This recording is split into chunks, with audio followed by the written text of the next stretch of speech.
Welcome to 7 Pot Clubhouse. I'm Rob.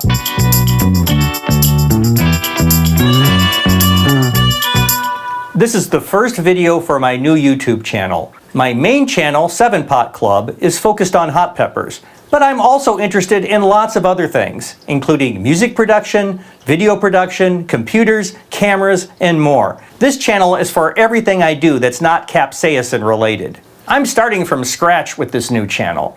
So if you want to help it grow, please like, subscribe, and tap the bell for notifications.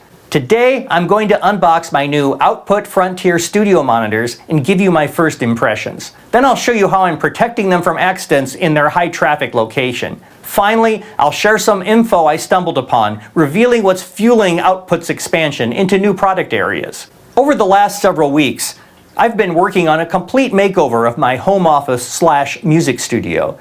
It's just a small 10 by 10 foot spare bedroom in our 1913 home.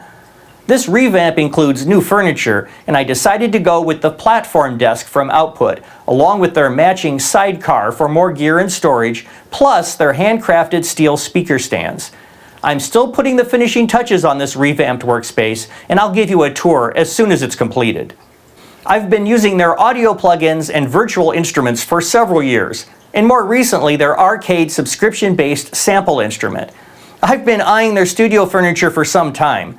I liked the look, and I especially liked how the integrated rack space and sliding keyboard shelf would free up space in my small studio.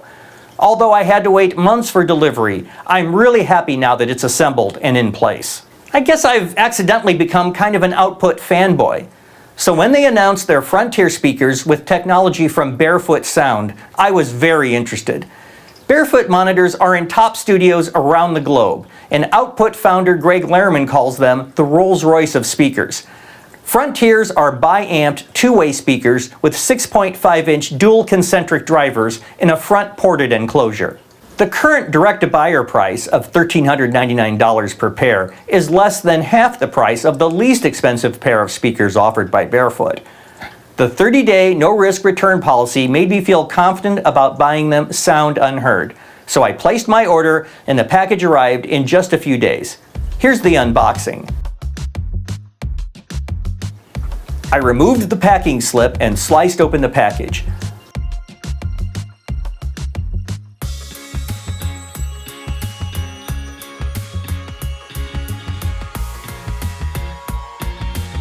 This revealed a box within a box.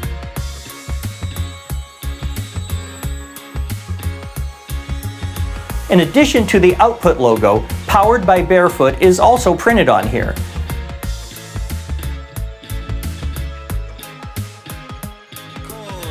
You know there's always going to be a silica gel packet. The quality of the packaging is really top-notch. In addition to the Output logos on the inner and outer boxes, it's also stamped into the fitted foam that holds the speakers in place inside the box. Between the speakers was a box with yet another Output logo containing the power cords and a couple of cards. One card has a link and QR code for the online user guide, while the other has safety instructions. The speakers are protected by black fabric drawstring bags. Underneath are isolation pads similar to the one that came with the Output speaker stands. I've always been better at tying knots than untying them, so it took me a ridiculous amount of time to figure out how to get into the bag. Finally.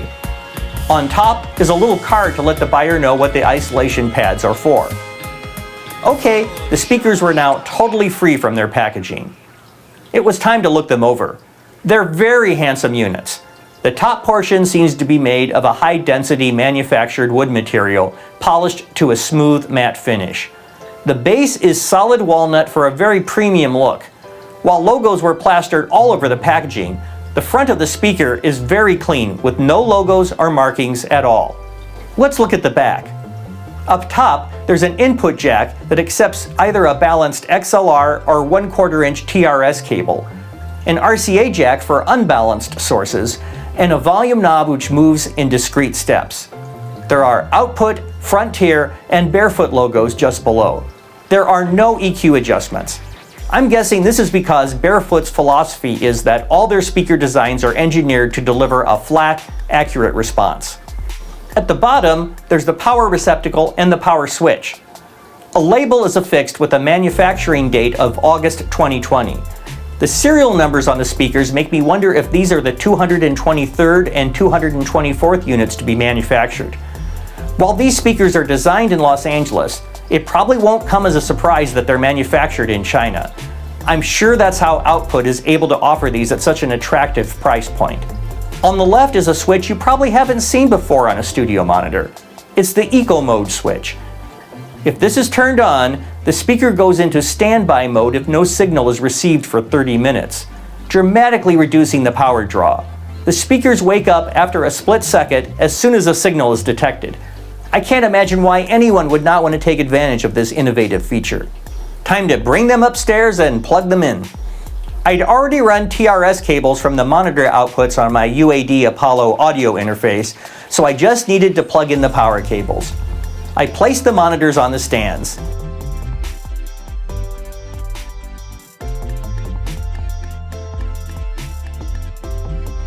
Then I plugged in the cables and fired them up.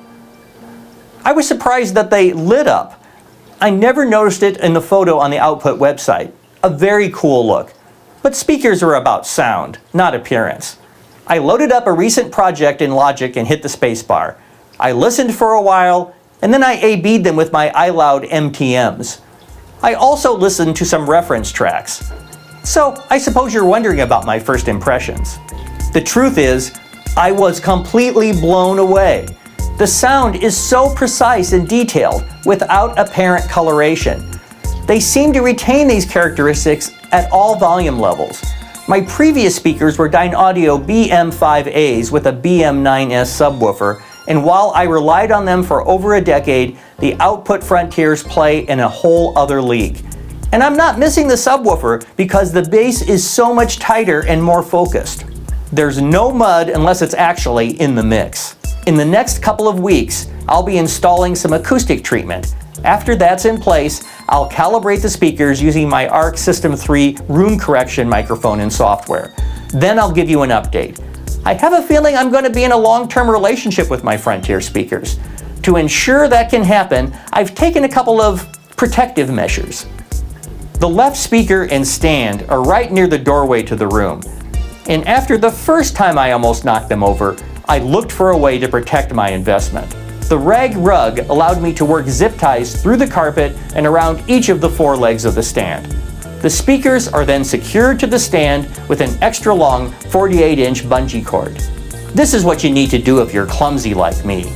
I wouldn't say it would be impossible to knock it over now, but you'd really have to try. Now for that scoop on Output. While searching for some info for this video, I ran across an article on .LA, a blog covering LA tech startups. Output scored $45 million in venture capital last year in order to double its staff and expand its product offerings.